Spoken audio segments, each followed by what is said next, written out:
अगजाननपद्मार्कं गजाननम् अहर्निशम् अनेकदन्तं भक्तानाम् एकदन्तम् उपास्महे। गुरुब्रह्मा गुरुविष्णु गुरुदेवो महेश्वरः गुरुः साक्षात् परब्रह्म तस्मै श्रीगुरवे नमः। श्रीमान् वेङ्कटनाथार्यः कवितार्किककेसरी वेदान्ताचार्यवर्यो मे सन्निधत्तां सदा हृदि। प्रपद्येतं गिरिं प्रायः श्रीनिवासानुकम्पया इष्टुसारस्रवन्ती इव यन्मूर्त्या शर्करायितं विगाहे तीर्थबहुलां शीतलां गुरुसन्ततिं श्रीनिवासदयाम्बोधि परिवाह परम्परां कृतिनः कमलावास कारुण्यैकान्तिनो भजे दत्ते यत्सूक्तिरूपेण त्रिवेदी सर्वयोग्यताम्। पराशरमुखान् वन्दे भागीरथनये स्थितान् कमलाकान्तकारुण्य गङ्गाप्लावितमद्विधान् अशेषविघ्नशमनम् अनीकेश्वरमाश्रये श्रीमतः करुणाम्बोधौ शिक्षास्रोत इव उत्थितं समस्तजननीं वन्दे चैतन्यस्तन्यदायिनीं श्रेयसीं श्रीनिवासस्य करुणां इव रूपिणीं वन्दे वृषिगिरीशस्य महिषीं विश्वधारिणीं तत्कृपाप्रतिगाथानां क्षमया वारणं यया निशामयतु मां नीला यद्भोगपटलैः ध्रुवं भावितं श्रीनिवासस्य भक्तदोषेषु अदर्शनं कमपि अनवधिं वन्दे करुणावरुणालयं वृषशैलतटस्थानां स्वयं व्यक्तिम् उपागतम् अकिञ्चननिधिं सूतिम् अपवर्गत्रिवर्गयोः अञ्जनाद्रीश्वरदयाम् अभिष्टौमि निरञ्जनाम् अनुचरशक्त्यादिगुणाम् अग्रेसरबोधविरचित आलोकां स्वाधीनवृषगिरीशां स्वयं प्रभूतां प्रमाणयामि दयाम् अपि निखिललोकसुचरित मुष्ठिन्दय दुरितमूर्च्छनादुष्टं सञ्जीवयतु दये माम् अञ्जनगिरिनाथरञ्जनी भवती भगवति दये भवत्या वृषगिरिनाथे समाप्लुते तुङ्गे अप्रदिगमज्जनानां हस्तालम्बो मद आगसां मृगयः कृपणजनकल्पलतिकां कृत अपराधस्य निष्क्रियाम् आध्यां वृषगिरिनाथदये त्वां विदन्ति संसारतारिणीं विबुधाः वृषगिरिग्रहमेधि गुणाः बोधबल ऐश्वर्यवीर्यशक्तिमुखाः दोषा भवेयुः एते यदि नामदये त्वया विना भूताः आसृष्टिसन्ततानाम् अपराधानां निरोधिनीं जगतः पद्मासहाय करुणे प्रतिसञ्चर खेलिम् आचरसि अचित् अवशिष्टान् प्रलये जन्तून् अवलोक्य जात निर्वेदा करुणकळेवरयोगं वितरसि वृषशैलनाथ करुणे त्वम् अनुगुणदशार्पितेन श्रीधरकरुणे समाहितस्नेहा शमयसि तमप्रजानां शास्तमयेन स्थिरप्रदीपेन रूढा वृषाचलपतेः पादे मुखकान्तिपत्रलच्छाया करुणे सुखयसि विनतान् कटाक्षविटपैः कर अपचेयफलैः नयने वृषाचल इन्दोः तारा मैत्रीं दधानया करुणे दृष्टः त्वयैव जनिमान् अपवर्गम् अकृष्टपच्यम् अनुभवति समयोपनतैः तव प्रवाहैः अनुकम्पे कृतसम्प्लवा दरिद्री शरणागतसस्यमालिनी इयं वृषशैलेश कृषीवलं दिनोति कलशोदधि सम्पदः भवत्याः करुणे सन्मतिमन्तसंस्कृतायाः अमृतांशम् अवैमि दिव्यदेहं मृतसञ्जीवनम् अञ्जनाचल इन्दोः जलदेहे इव शीततादये त्वं वृषशैलाधिपतेः स्वभावभूता प्रलयारभटी नटीं तदीक्षां प्रसभं ग्राहयसि प्रसक्तिलास्यम् प्रणतप्रतिकूलमूलगाति प्रतिगः कोऽपि वृषाचल ईश्वरस्य कलमेयवस अपचाय नीत्या करुणे किङ्करतां तव उपयाति अबहिष्कृतनिग्रहान् विदन्तः कमलाकान्तगुणान् स्वतन्त्रदाधीन् अविकल्पम् अनुग्रहं दुहानां भवतीमेव दये भजन्ति सन्तः कमलानिलयः त्वया दयालुः करुणे निष्करुणानिरूपणे त्वम् अत एव हि तावक आश्रितानां दुरितानां भवति त्वदेव भीतिः अतिलङ्घितशासनेषु अभीक्ष्णं वृषशैलाधिपतेर्विजृम्भित उष्मा पुनरेव दये क्षमानिदानैः भवतीमाद्रियते भवत्यदीनैः करुणे दुरितेषु मामकेषु प्रतिकारान्तरदुर्जयेषु किन्नः कवचायितया त्वयैव शार्ङ्गी विजयस्थानम् उपाश्रितः वृषाद्रिं मयि तिष्ठति दुष्कृतां प्रदाने मितदोषान् इतरान् विचिन्वति त्वम् अपराधगणैः अपूर्णकुक्षिः कमलाकान्तदये कथं भवित्री अहमस्मि अपराधचक्रवर्ती करुणे त्वं च गुणेषु सार्वभौमी विदुषी स्थितिम् ईदृशीं स्वयं मां वृषशैलेश्वर पादसात्कुरु त्वम् अशिथिलकरुणे अस्मिन् अक्षतश्वासवृत्तौ वपुषि गमनयोग्ये वासमासादयेयं वृषगिरिकटकेषु व्यञ्जत्सु प्रतीतैः मधुमतनदये त्वां वारिधाराविशेषैः अविदितनिजयोगक्षेमम् आत्मा अनभिज्ञं गुणलवरहितं मां गोप्तुकामादये त्वं परवति चतुरैः ते विभ्रमैः श्रीनिवासे बहुमतिमनपायां विन्दसि श्रीधरण्योः फलवितरण दक्षं पक्षपात अनभिज्ञं प्रगुणम् अनुविधेयं प्राप्य पद्मासहायं महति गुणसमाजे मानपूर्वं दये त्वं प्रतिवदसि यथा अर्हं पाप्मना मामकानाम् अनुभवितुम् अगवोगं न अलम् आगामि कालः प्रशमयितुम् अशेषं निष्क्रियाभिः न शक्यं स्वयं इति हि तदये त्वं स्वीकृत श्रीनिवासः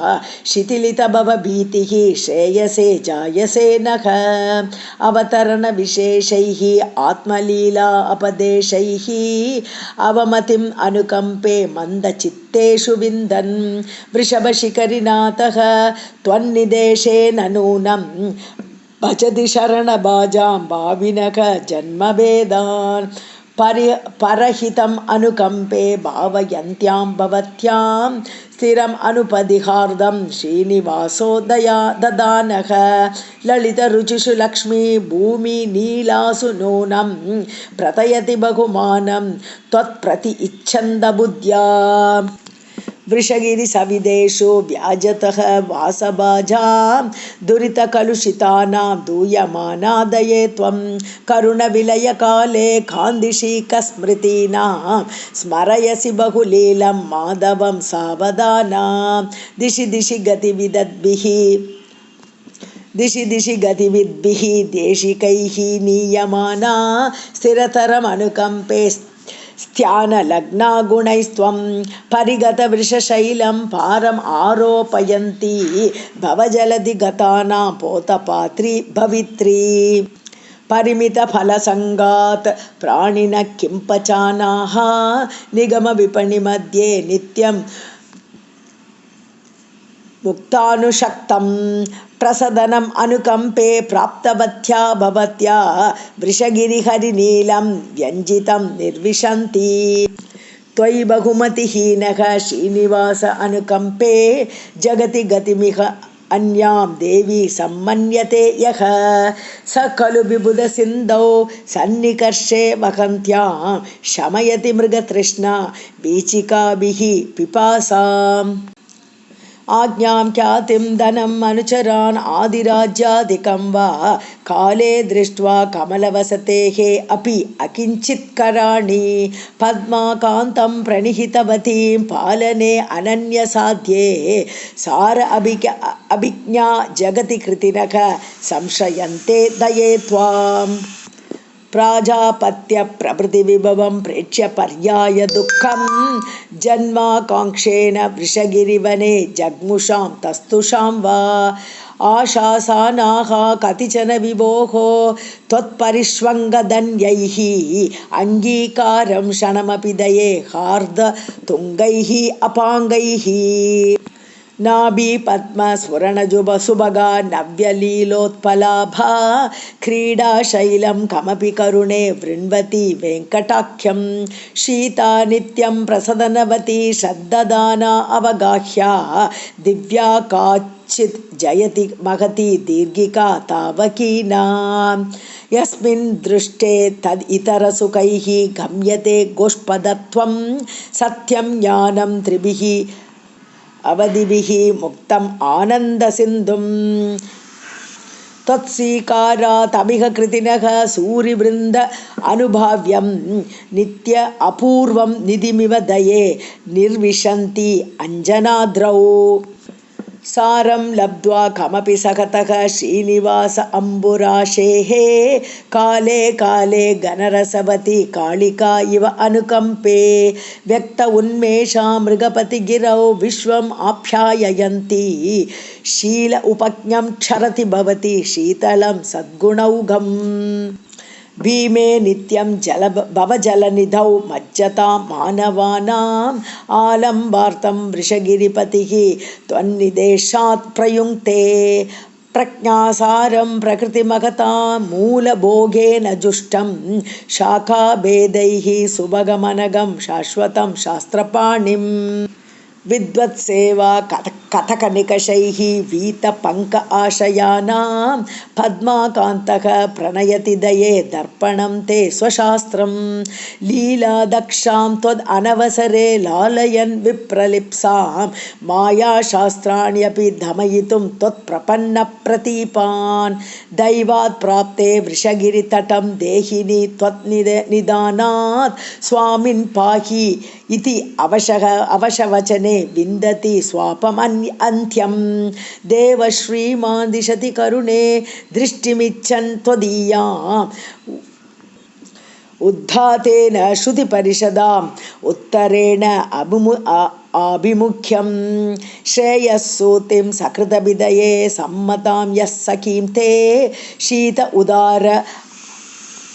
शीत उदाराम् अलभत जनः श्रीनिवासस्य दृष्टिं देवादीनाम् अयम् अनृणतां देहवत्वे अपि विन्दन् बन्धात् मुक्तः बलिभिः अनगैः पूर्यते तत्प्रयुक्तैः दिव्य अपाङ्गं दिशसि करुणे येषु सद्देशिकात्मा क्षिप्रं प्राप्ता वृषगिरिपतिं क्षत्रबन्धु आदयस्ते विश्वाचार्याः विधिशिवमुखाः स्व अधिकार उपरुद्धाः मन्ये माता जड इव सुते वत्सला मादृशे त्वम् अधिकृपणः अपि जन्तुः अधिगम्य दये भवति अशिथिलधर्मसेतु पदवीं रुचिराम् अचिरात् अमितमहा ऊर्मिजालम् अतिलङ्घ्य भव अम्बुनिधिं भवति वृषशैलेशपदपत्तन नित्यदनी अभिमुखभावं सम्पत् अभिसम्भविनां भविनां क्वचित् उपलक्षिता क्वचित् अभङ्गुरगूढगतिः विमलरसावहा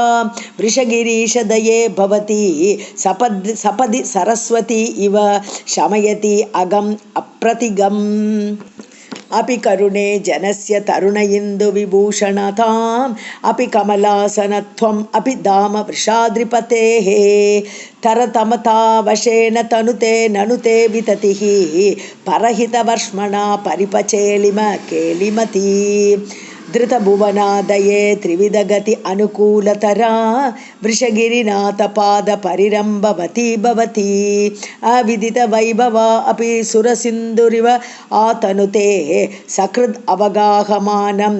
अपतापम् अपापमपि निगमसमाश्रिता निखिललोकसमृद्धिकरी भजतगकूलम् उद्रुजगतिः परितप्तहिता प्रकटितहंसमत्स्य कमठादि अवतारशता विबुधसरित्श्रियं वृषगिरीशदये वहसि जगति मितं पचात् त्वदितरातुदये तरला फलनियम उञ्जिताः भवति सन्तपनाय पुनः त्वमिह निरङ्कुश प्रशकनादिविभूतिमती वितरसि देहिनां निरवधिं वृषशैलनिधिं सकरुणलौकिकप्रभो परिग्रहनिग्रहयोः नियतिम् उपाधिचक्रपरिवृत्तिपरम्परया वृषभमहीधर ईशकरुणे वितरङ्ग्यतां श्रुतिमितसम्पदि त्वयि कथं भविता विषयः वृषगिरिकृष्णमेघजनितां जनितापहरां त्वदभिमतिं सुवृष्टिम् उपजीव्य निवृत्ततृषः बहुषु जलाशयेषु बहुमानम् अपोह्यदये न जगति सत्पथं जगति चातकवत् कृतिनः त्वदुदयतूलिकाभिः अमुना वृषशैलजुषा स्थिरचरशिल्पिना एव परिकल्पितचित्रदियः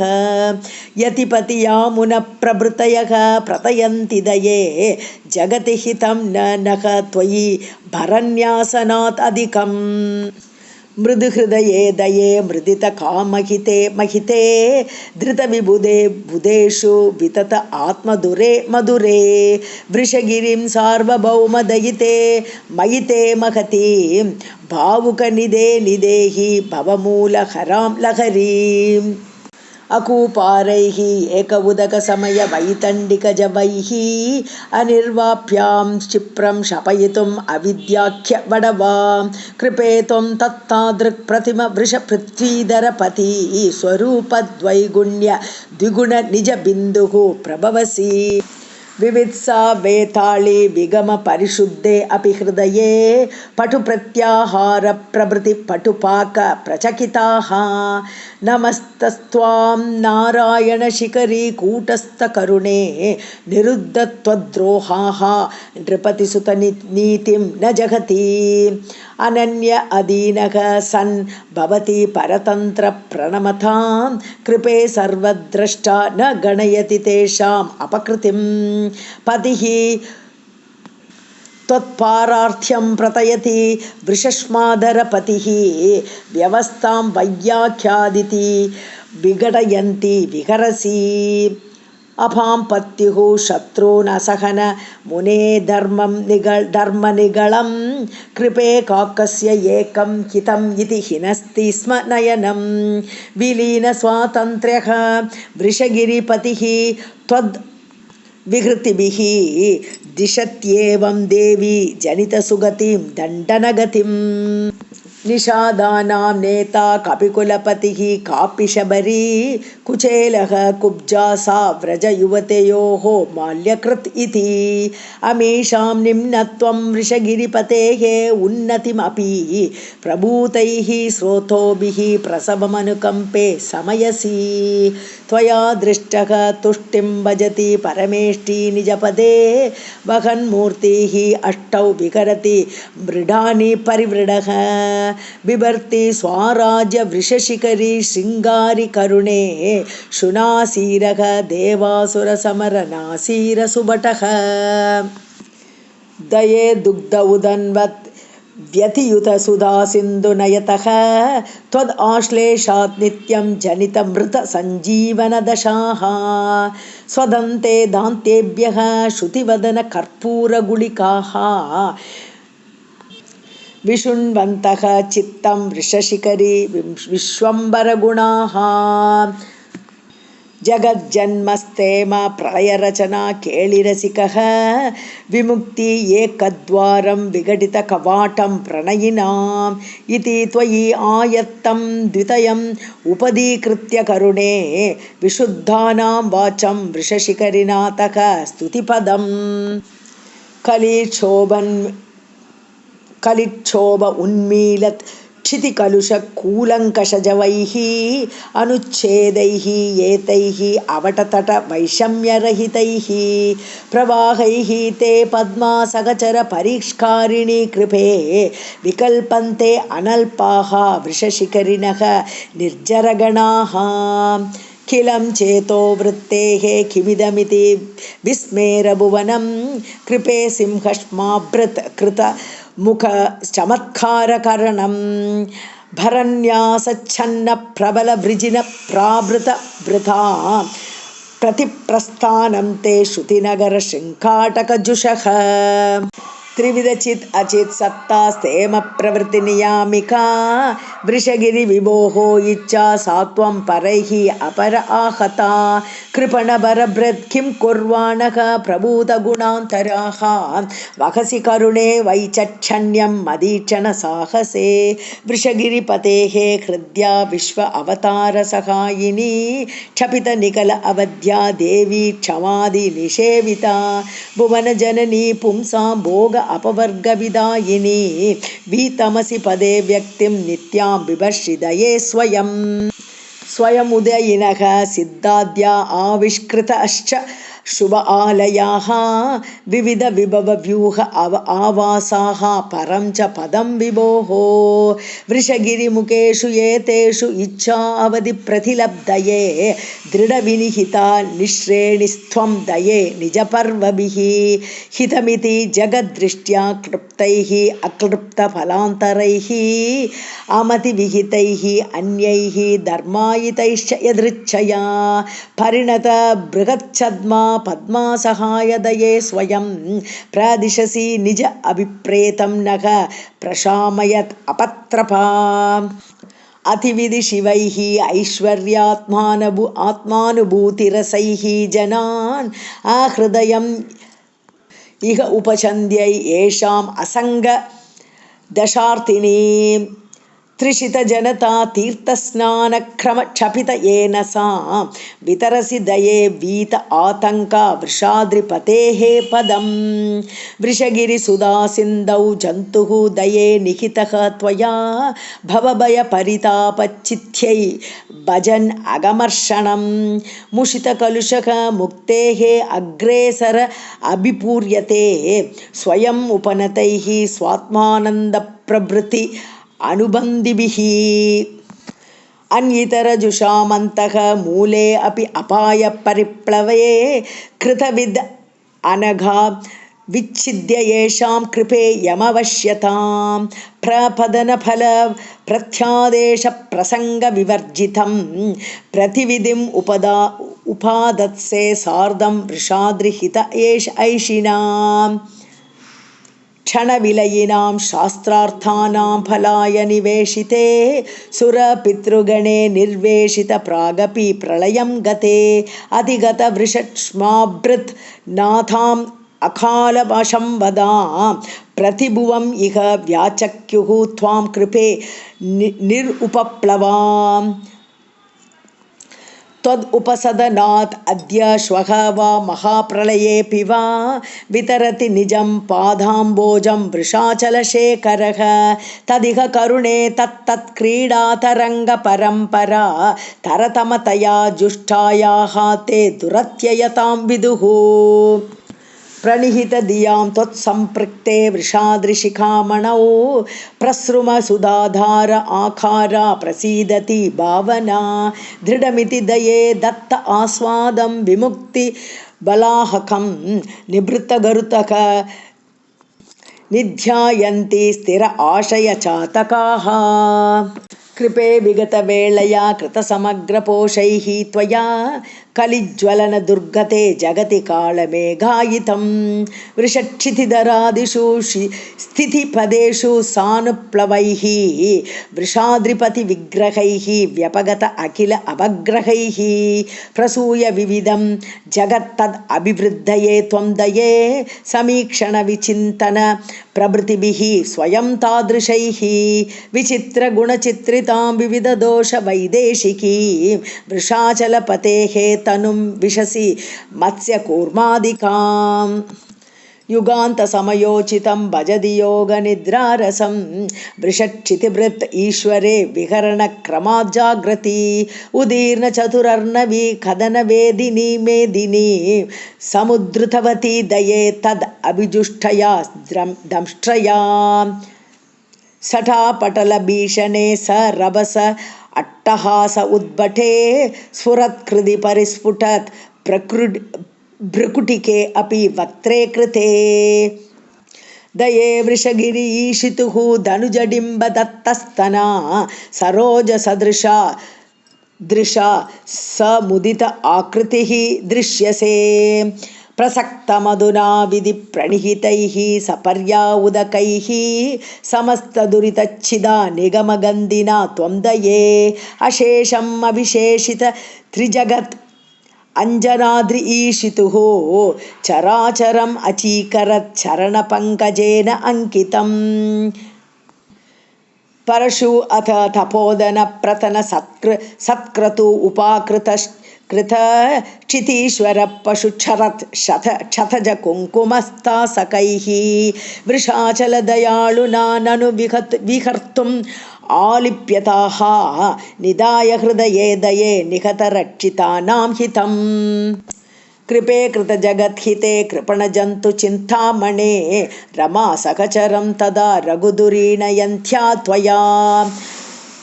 व्यभज्यथ सरित्पतिः सकृद् अवेक्षणा तत्क्षणात् प्रकृष्टबहुपातक प्रशमहेतुना सेतुना कृपे पर्वतः त्वया वृषगिरीशितुः क्रीडितुं जगद्हितम् अशेषतः तद् इदम् इत्थम् अर्थ आप्यते मदच्छलपरिच्युत प्रणतदुष्कृतप्रेक्षितैः हतप्रबलदानवैः हलधरस्य हेलाशतैः प्रभूतविबुधद्विषद्भरण खिन्न विश्वम्बरा भर अपनयनच्छलात् त्वम् अवतार्य लक्ष्मीधरं निराकृतवति दये निगमसौधदीपश्रिया विपश्चित् अविगीतया जगति गीतया अंदं तमः वृषाद्रिहयसादिनः प्रबलदोहो मरुत्प्रेङ्कितः त्विषास्फुटतटिद्गुणः त्वद् अवसेक संस्कारवान् करिष्यति दये कलिप्रबलधर्मनिर्मूलनः पुनः कृतयुगाङ्कुरं भुवि कृपाणधाराधरः विश्वोपकारमिति नाम सदा दुहानाम् अद्यापि देवि भवतीम् अवधीरयन्तं नाते निवेशय विषाद्रिपतेः दये त्वं न्यस्तस्वरक्षणभरं त्वयि मां त्वयैव नैसर्गिकेण तरसा करुणे नियुक्ता